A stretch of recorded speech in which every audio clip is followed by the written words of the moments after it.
So thank you so much for giving us the floor, and good evening, everybody, and good morning for those who stay in the United States right now. So we are Chiara, Livia, and Gaia from the Youth Council of the US Embassy in Rome. And we're going to present now our three main idea of policy proposal to encountering terrorism for the Taliban. So the first idea is to establish a real-time monitoring and analysis network. The main objective is to analyze and monitor the spread of disinformation in real time, identifying the manipulative or false content before it gains traction. The main strategy has to be leveraging artificial intelligence, so AI, cybersecurity, and big data analysis to track suspicious messaging on social media, website, and other public sources in protection of the own privacy of the private single individual. The second strategy is to create a centralized network of communication and cybersecurity experts who works in synergy across NATO countries to promptly identify the main issues. The benefits is to quickly identifying new propaganda content enables coordinated responses before disinformation that creates significant impacts.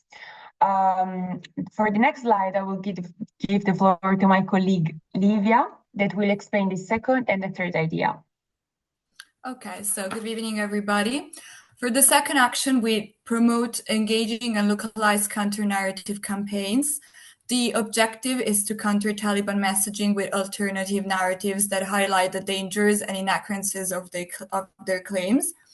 The strategy, designing multilingual and culturally adapted campaigns for various local contexts, is to reach a broader audience, particularly in countries where there's the highest risk of radicalization. For such a reason, NATO and its partners should collaborate with religious leaders, influencers, and local and diaspora organizations, particularly women-led, which are already very active, to produce context that dismantles Taliban propaganda by exposing contradictions in their messages. Moreover, a crucial part of this proposal is to set up educational intergenerational programs in welcoming countries of the diaspora to sensibilize about the topics that are mostly part of the disinformation campaign of the Taliban.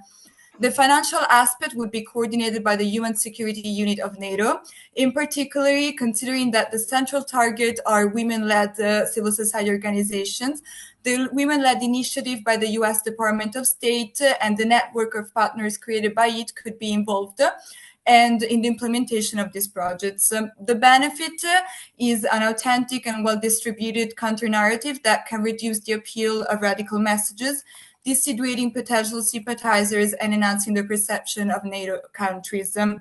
Moving to the second slide, to the third slide, the third proposal is to train and support independent journalists and media outlets to strengthen the role of independent media in providing accurate and verifiable news and debunk information. We would do so by organizing workshops and providing financial support to journalists and local media in countries vulnerable to Taliban disinformation. Media outlets could supply fact-checking content and analysis that expose falsehoods, building trust among the population and offering reliable sources and information. The benefit would be to strengthen and support independent media, which would become pillars of accurate information, positively influencing public opinion and diminishing the impact of propaganda. As you can see, our actions have a multidimensional target, and they are all based on the overall goal of human security, which is one of the basic pillars of NATO operations abroad. And as such, we believe that it is important to interact in different actions that target different goals at the same time in order to be effective.